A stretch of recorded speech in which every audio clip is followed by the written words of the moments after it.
Hello, friends. Welcome into another episode of the Pack-A-Day Podcast. I'm your host, Andy Herman. You can follow me on Twitter at Andy Herman NFL. Today, we're going to be talking tight ends because it is a position that is of pretty significant importance in the NFL right now, and B, because the Packers really don't have any at the moment either, at least under contract, which is a little bit of an issue. So we're going to talk about how Green Bay can remake this tight end room. One piece of news and notes today before we get there, and that is that Aaron Rodgers did not start his darkness retreat yet. He is going to be on Pat McAfee today as you're listening to this on Tuesday, and that's all we know right now. Not sure exactly when it's going to start. It's a 4-day darkness retreat. That's all I've got to say about that. So we'll see when it actually does start. Maybe he will enlighten us a little bit more on the McAfee show of when he's going to start the retreat. But until that is started and ended, Green Bay basically remains in limbo. So, really to kind of press fast forward a little bit and try to get this offseason kick-started, you're kind of hoping that this will happen sooner rather than later and that he will come to a decision and we can sort of just figure out and move on. All right, what is Green Bay going to do this offseason? Because the more that Green Bay knows what's going to happen with Aaron, the more that they can plan accordingly and make the adjustments as needed, whether he is back or not. And maybe Green Bay's made up their mind and maybe they're just like, hey, we're going to play this out, but we kind of know Jordan's going to be our guy. And maybe they just know that. And maybe they're 99% certain that Aaron's going to come back and they're going to be able to figure it out with him. So I'm sure they have plans either way, but it certainly makes things easier if they know from Aaron, whether it's retirement, whether it is, him wanting a trade, or whether he wants to come back and play for the Packers for another season. So hopefully we learn on that sooner rather than later. And it would certainly make everyone, I think, in Packerland just a little bit more like, all right, we can talk about more fun stuff now rather than like what's going to happen with Aaron, which has just been dominating the news cycle, of course. All right, so let's get to the main topic today, and that is the Packers tight end position and just basically the insane need to sort of completely revamp this tight end room. Or I guess they could run it back theoretically as well, but those are the sort of options that they need to weigh out. And one of the first things I wanted to go over was just how important the tight end position has been through the last, 8-9 years of Super Bowls. So this year, Travis Kelce, again, Super Bowl champion for the Chiefs. Last year was a little bit different. The Rams had Taylor Higbee during the season. He gets hurt, and then they don't really have a go-to tight end in the playoffs and in the Super Bowl. But Higbee was has been a really good tight end for them over the years. Then the Buccaneers had Rob Gronkowski before that. It was Kelce with the Chiefs before that. Gronk with the Patriots before that. And then good Zach Ertz for the Eagles prior to that. Like not older Zach Ertz, who's not the same player, but really good Zach Ertz for the Eagles when they won it. Prior to that, it was really good Martellus Bennett for the Patriots. That was probably the best iteration of Martellus Bennett before things went wrong in Green Bay and he just never got his career back on track after that. But that was good Martellus Bennett when the Patriots won it. And then the Broncos had a really nice trio, no real super standout. Owen Daniels had a decent season with the Broncos that year, but Owen Daniels, Vernon Davis, and Virgil Green as a trio was a really solid trio for the Broncos and Peyton Manning. So this tight end position for the Super Bowl champions has been pretty darn important, sort of save for the Rams a season ago. But overall, you can see just how much this position has mattered and how much it has benefited the teams that have actually won the Super Bowl. And as we're looking at this position right now, what are some of the issues for Green Bay that are sort of presenting themselves, and what can the tight end position do to sort of help that moving forward? Let's start in the red zone, right? Green Bay has struggled in the red zone for about a season and a half. Like 2021 was more of a struggle, not quite what 2022 was, but 2020 they were awesome, and Tunyon and just the Devontae Adams and the whole offense just was a totally different animal in 2020. 2021 the red zone offense started to have more issues. In 2022 it was a nightmare, and in large part because they don't have a big receiving threat in the tight end. And Mercedes Lewis is big, but he's not a jump ball guy. He's not getting off the ground anymore. He's not separating from anyone, so he has limited value in that capacity. Robert Tonyan has not been himself since, really since even before the ACL injury in 21. He didn't look quite like he did in 2020, but certainly post ACL, he has not quite looked like himself. He did a little bit more towards the end of this past season, and hopefully that's something, if he is back in Green Bay, that he can continue with moving forward, but he has not been the same. He did not provide that. Josiah DeGuara has never really made himself a red zone threat. So this is a position that if Green Bay wants to get better in the red zone, tight end, and having a top tier tight end, or at least a tight end that can separate and get open in the red zone, can really help you with that specific area of the field and get in turning red zone opportunities into red zone touchdowns. It's also, as we know, and watching Mercedes Lewis for the past few years has given us a really great insight into just how important having a blocking tight end is. But in Matt LaFleur's offense, these tight ends, these wide receivers, these are all blockers in some capacity. And in some capacity, it's like that throughout the league and other teams, but it's more important in Green Bay than it is in a lot of other areas because of how Matt LaFleur wants to run this offense. But blocking is incredibly important, and finding a tight end that isn't just a move tight end, isn't just a receiving tight end, but can actually help as a blocker, as a, whether you're pass protecting, whether you're run blocking, whether you're getting out and setting blocks on some of those wide receiver screens. It's incredibly important in this offense, and having somebody that can do that and isn't just a blocker, right? Because Mercedes Lewis, as amazing as he is, it's basically a number 6 tight end right now, or excuse me, a number 6 offensive lineman right now, right? Like every once in a while, like maybe once every 3 games, like maybe they'll throw him a tight end screen. Even then, like it kind of catches teams by surprise and it ends up in like a 9-yard gain or something. You'll maybe see him catch a pass down the sidelines and everyone's barking and doing the big dog thing. And it's awesome. I love watching Mercedes Lewis play football, but it's a tell, right? You're not worried about him. No offensive coordinator or defensive coordinator staying up late at night being like, okay, Mercedes Lewis is coming in the game. Like, how are we going to stop this offense? Like, that he's basically going to be blocking, right? And that's, like I said, that's a tell. So you would ideally love somebody that can block at least somewhere near Lewis, but that can also be a receiving threat. And they don't have that guy right now. And then if this is Jordan Love moving forward, this is a super important position for a young quarterback, right? So if you're a young quarterback, your tight end is your security blanket, and you have to build a lot of trust with that player. And because sometimes when things break down and you panic a little bit more as a young quarterback that's playing for the first time, you just have that like, all right, where's my 6'6", 6'7" guy that's just boxing out the linebacker? And I know that like if I throw it to him, I have a great opportunity that at worst it's going to be an incomplete pass, but at least I'm giving him a shot to come down with something and make a play on it because he's just so big and hopefully boxing out the defender, right? So that player becomes your security blanket a little bit more. And sometimes as you're a young quarterback too, you can sort of get your funnel, right? Like you can get your funnel right in front of you, and it's your tight ends that are right in front of you in the middle of the field, rather than sometimes you're going from right to left or going through your progressions. When things start to break down, and like when Kansas City brought a ton of pressure on Jordan Love,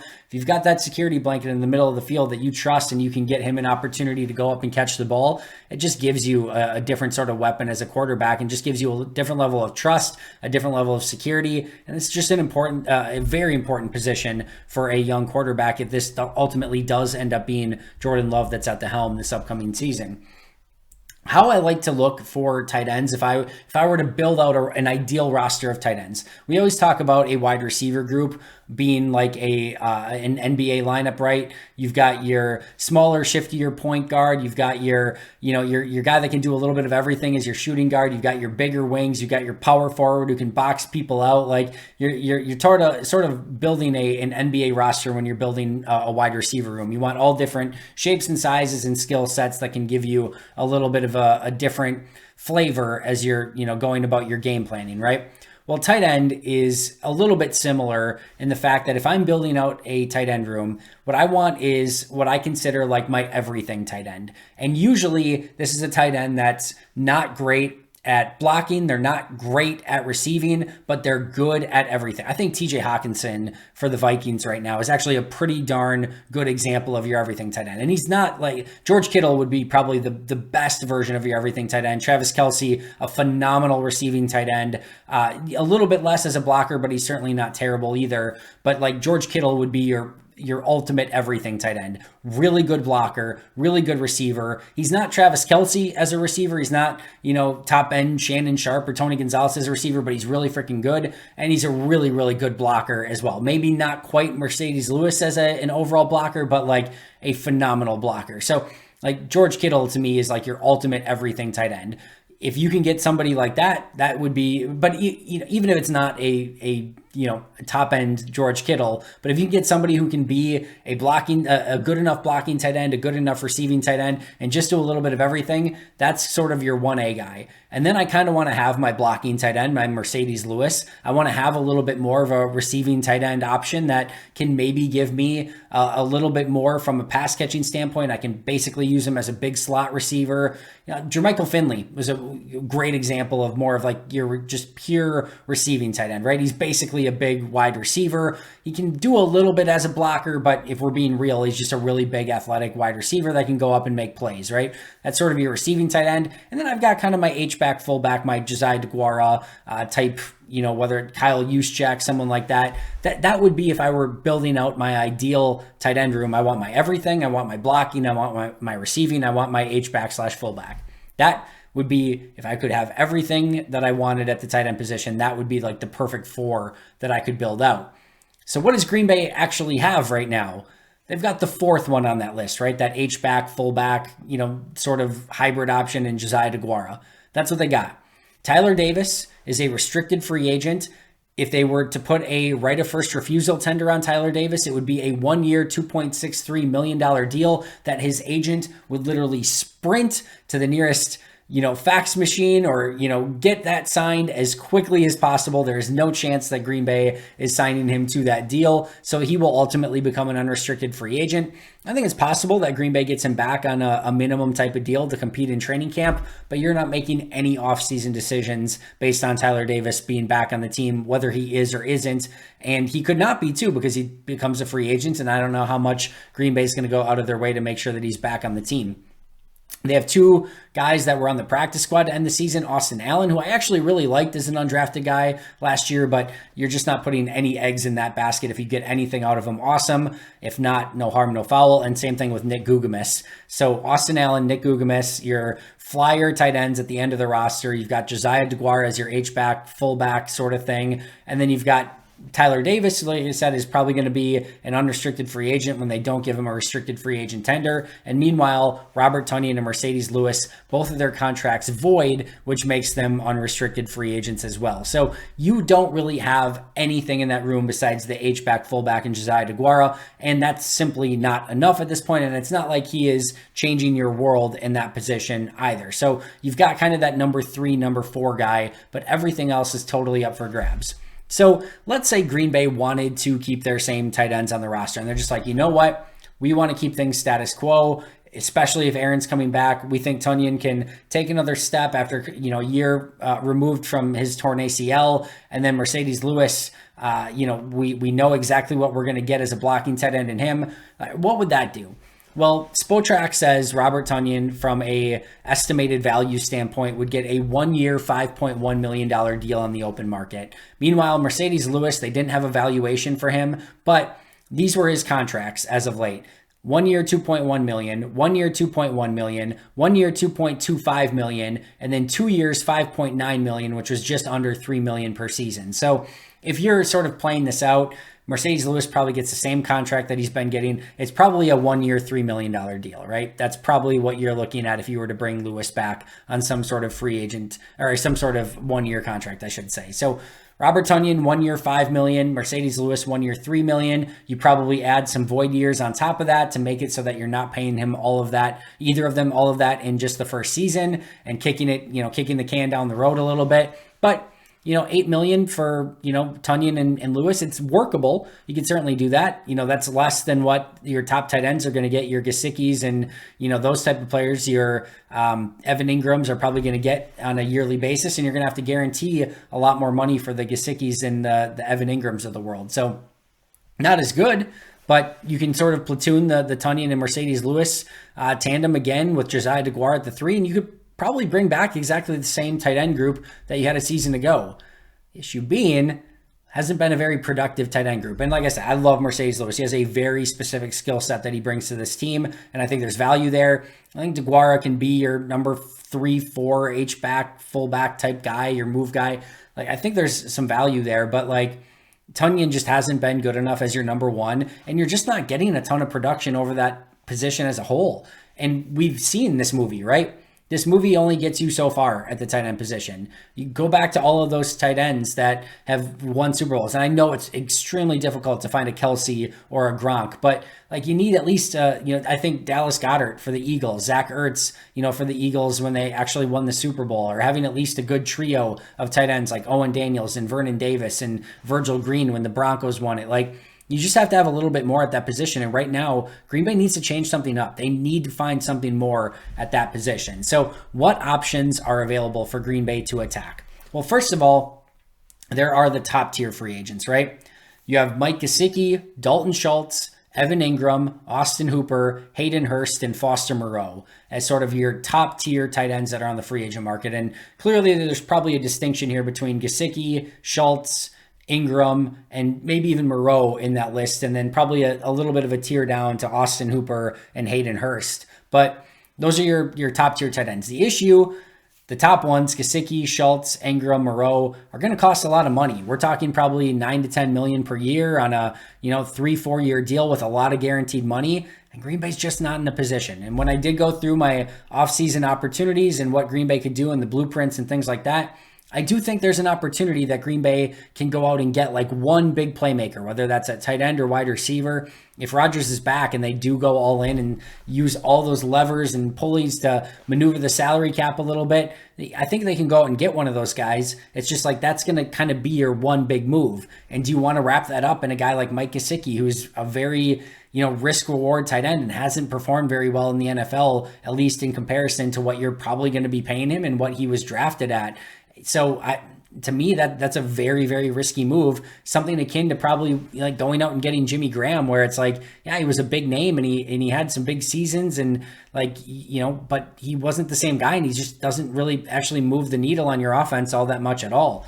Evan Ingram may be a little bit different, but just a receiving guy, not a blocking guy, right? Dalton Schultz probably doesn't move, I don't think, but if he becomes available, but he's going to be extremely high paid. So that it just becomes very difficult to sort of make a decision there. Maybe you can get a Foster Moreau a little bit cheaper than what I'm expecting, but I think those tight ends are going to get paid, especially when you've got a team like the Chicago Bears with $100 million to throw around and some other teams that have some significant salary cap space. So you could get involved in those conversations, but that's probably your one move, your one shot to improve this team this offseason. I can't look you in the eye and be like, man, you know what? Green Bay last year, they just had Mike Gesicki. They just had Evan Ingram. That's it. That's all they needed, right? I don't think that's good enough. So to me, you almost have to look a little bit elsewhere and probably use your funds at a different position to try to get better in a different way. Next up, you have your gambles. And to me, I have two players kind of in this category. One would kind of be Robert Tonyan, right? He's kind of a gamble. If you go back to 2020, pretty darn good tight end. Like you could get by with 2020 Robert Tonyan being your number 1 tight end and Mercedes Lewis being your blocker. And maybe you take a draft pick in the day 2 of the draft, day 3 of the draft, and hope maybe you hit something there. But that's a gamble. You could very easily, like 2020 has been the one year for Tonyan, right? Every other year, you've seen maybe a flash here or there, but 2020 was the only time he was really able to put things together consistently. He's had a torn ACL. You can maybe do a 1-year deal with a lot of incentives in it and hope you get lucky, but I don't know. Like I said, I think we've seen this movie, and I just don't think it's good enough. And Irv Smith Jr. would be another gamble. Minnesota Viking, he's had a lot of injury issues, hasn't been able to stay on the field. Was certainly a very well thought of tight end coming out of the draft, and there's some potential there, but once again, he hasn't exactly shown it out on the field, and he's battled some injury issues as well. So that to me would be a little bit more of a gamble in free agency. You could go more value. Dan Arnold, 27 in March, not more of a receiving tight end, like a total receiving tight end. Guy from Milwaukee, by the way. But Dan Arnold is somebody I've always really liked. He could kind of be your receiving tight end. Josh Oliver, I've talked about on multiple occasions, turns 26 in March, blocking tight end, has a little bit more receiving juice than a Mercedes Lewis, coming off the best year of his career in Baltimore. I think he's ready to potentially break out. And that would be a value signing that I think would make a lot of sense for Green Bay. And then Mercedes Lewis, you could basically consider a value signing as well. One skill, but he does that one skill incredibly well. And 1 year, $3 million for that skill is not a bad value either. So Dan Arnold, Josh Oliver, Mercedes Lewis could be some value signings that they look at. And then they also could attack the release market. Hunter Henry for the Patriots could be somebody that gets released. Gerald Everett for the Chargers, it already sounds like is going to be on the chopping block for them. So they could also look to tight ends who get released. Doesn't count towards the compensatory pick formula. That's an avenue that Green Bay's attacked very aggressively in the past. And I think that could be a way that Green Bay goes about maybe looking to upgrade this position as well. They could also look at trades. If they do end up making a trade with the Raiders, they were extremely interested in Darren Waller a season ago. Could he be somebody that they sort of re-strike up conversations if they do want to make a trade, or if the Raiders realize, hey, they're going to have to rebuild and go with a rookie quarterback or go younger? Does Darren Waller make sense to trade anyway, especially if Rodgers is back in Green Bay? That could be something that they look into. I've mentioned a potential Jordan Love trade to the Colts. If that happens, you could look at Jelani Woods, who was a third-round pick a season ago, super talented tight end, and he could be somebody that if they do trade Love, that maybe they're looking to maybe get back in return. And I've talked about this as well, but Seahawks have 3 good tight ends: Noah Fant, Will Dissly, and Colby Parkinson. None of them great, none of them bad. They're all just solid tight ends, and all of them are probably better than anyone on the Packers roster. I would call and just see, like, hey, what would it take to get one of them? You've got 3, we've got none, we want one. What would it take? And maybe they could get something done there too, and just get a nice, solid overall tight end on your roster in either Fant, Dissly, or Colby Parkinson. So then comes the draft, and this is surely an area that the Packers are going to want to attack via the draft as well. But here's the issue. Finding value in the draft is incredibly tough at tight end. So here have been your top tight ends as of late, right? Travis Kelce was a 3rd-round pick. George Kittle was a 5th-round pick. Mark Andrews was a 3rd-round pick. Dallas Goedert was a 2nd-round pick. Darren Waller, I know he hasn't been as of late, but when he was doing his best, was a 6th-round pick, and he was drafted as a wide receiver that converted to tight end. So 3rd, 5th, 3rd, 2nd, 6th. Kelce, Kittle, Andrews, Goedert, Waller. You haven't had a lot of success drafting tight ends in the 1st round. If you look at the best tight ends all time in receiving yardage, Tony Gonzalez was a 1st-round pick, but Jason Witten was a 3rd. Antonio Gates was undrafted. Travis Kelce was a 3rd. Shannon Sharp was a 7th. Rob Gronkowski was a 2nd. Greg Olsen was a 1st. And then Jimmy Graham was a 3rd. Only Gonzalez and Greg Olsen, of the best tight ends receiving yardage-wise of all time, were selected in the 1st round. And recent 1st-round picks that you've spent on tight ends: Kyle Pitts, TJ Hawkinson, Noah Fant, Hayden Hurst, OJ Howard, Evan Ingram, David Njoku, Eric Ebron, and Tyler Eifert. That has been the last decade of 1st-round pick tight ends. There is no great tight end at the moment on that entire list. Kyle Pitts, TJ Hawkinson, Noah Fant, Hayden Hurst, OJ Howard, Evan Ingram, David Njoku, Eric Ebron, and Tyler Eifert. And you can make an argument, Noah Fant, for being a 1st-round pick, has been a pretty big bust. Hayden Hurst didn't live up to expectations. OJ Howard was a major bust.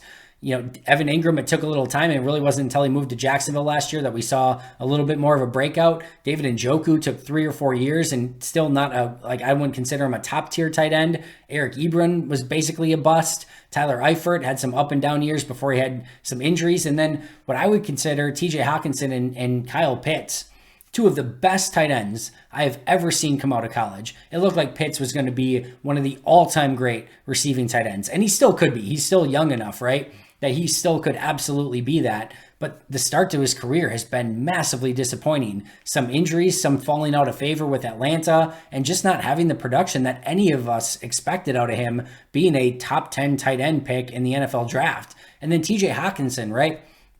University of Iowa, tight end had everything, right? George Kittle Jr. had the receiving chops, had the blocking chops, he was going to come in. The Lions already traded him. And did not get like-for-like value for what they invested in him. So, like I said, Hawkinson and Pitts, whether it was your overall, do everything tight end in Hawkinson, or Kyle Pitts, your ultimate receiving tight end, 2 of the best tight ends I've ever seen in college, and they couldn't even translate well, at least not apples to apples of what we were expecting when it came to NFL production. And both of them still have a long way to go in their career. I think both are going to be really nice players, but you can just see it's buyer beware at tight end if you're drafting in the first round. So, and then overall, like just the value there and trying to find a real big time tight end has been like really, really difficult, like finding a needle in a haystack. So if you're going to spend in the draft, like you can do it, but if you're spending top 50 picks on tight ends, it's just buyer beware because that has not gone well for a lot of teams in the NFL. That being said, there are a handful of tight ends that are in Daniel Jeremiah's top 50. I'm not going to go through full scouting reports for all of these guys today. A lot of these guys we'll go through in more detail as we get closer to the draft, but Dalton Kincaid, he has number 9 on his list. I think that's a bit aggressive, but he's a heck of a tight end. We talked about Zach Ertz earlier. It's funny. I will never read a scouting report before I lay eyes on a tight end, or not just a tight end, but any prospect on my own.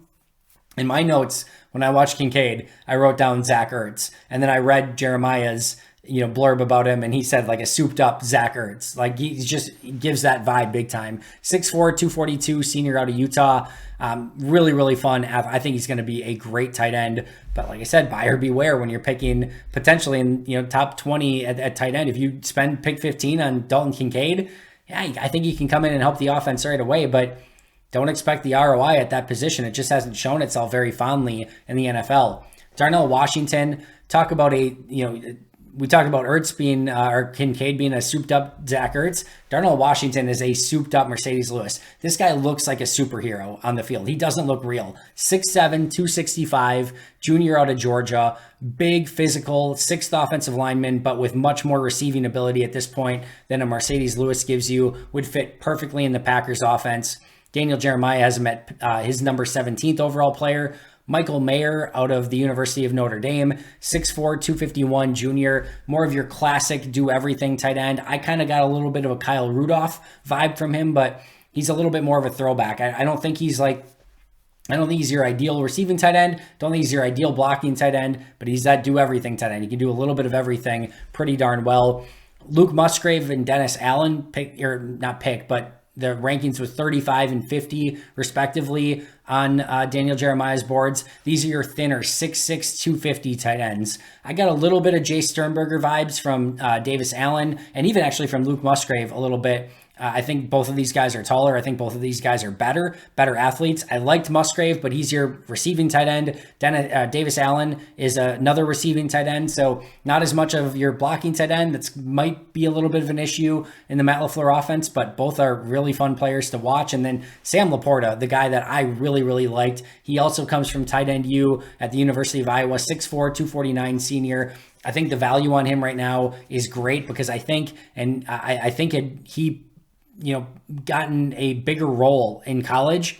I think we're talking about him as one of the top tight ends in this draft. We already are, but I think he would even be valued higher. Thought very highly of him, watching him on tape so far. So all of those could be possibilities for Green Bay as they look to revamp this tight end position. Either way, we know that Green Bay has to do something. So if it's Jordan Love, I'm probably taking a flyer on a Josh Oliver. I'm going to spend a 2nd round pick. I'm going to lean towards Sam Laporta from the University of Iowa. Then you bring back Josiah DeGuara, of course. And then I go with another late round pick and Jaleel Billingsley, who was a University of Alabama guy who transferred. And I think he could be maybe a fit later in the draft. I think you get Josh Oliver, who is still very, very young. Like I said, I think he turns 26 this year. You get a 2nd round pick in Laporta that you can develop. DeGuara is still developing. You get a late round pick that's developing. To me, that is a really good start for your tight end room. And you get somebody in the top 50 of the draft with that 2nd round pick. If I'm bringing Aaron Rodgers back, to me, I'm going to go probably after Gerald Everett. I think he's going to be in that middle ground where you're going to have to pay him a little bit, but he's not going to completely break the bank like a Mike Gesicki or an Evan Ingram. I think he kind of fits that sweet spot, sort of like a Jared Cook when they picked up Jared Cook. I think you bring Mercedes Lewis back, Josiah DeGuara's back as that H-back fullback, and then I still honestly consider taking tight end in the 2nd round or at least day 2 of the draft. I think some of these guys could potentially fall. I think you're actually at a pretty decent spot at pick 49 in the draft. draft, in the second round, that maybe a Meyer or a Washington or a Kincaid or a Musgrave fall, or maybe a Sam Laporta is still there. Like, I think there's going to be a couple options at tight end that would potentially be there with that second round pick. And if I'm Green Bay, even if I still have Gerald Everett, Mercedes Lewis, Josiah DeGuara, I still need to start looking towards the future. Usually it takes 2 to 3 years for some of these guys to develop at the position, sometimes even more. I want to start that clock as soon as possible, especially if I'm investing in the position, and especially if Jordan Love is going to be my quarterback for the foreseeable future. So that's how I'm going to revamp this tight end room. There's a lot of different options Green Bay could go with, whether it's looking at their own guys, signing a high priority tight end, going a little bit more of a value or a risky tight end signing, looking at maybe day 2 of the draft, which I think is going to be the sweet spot.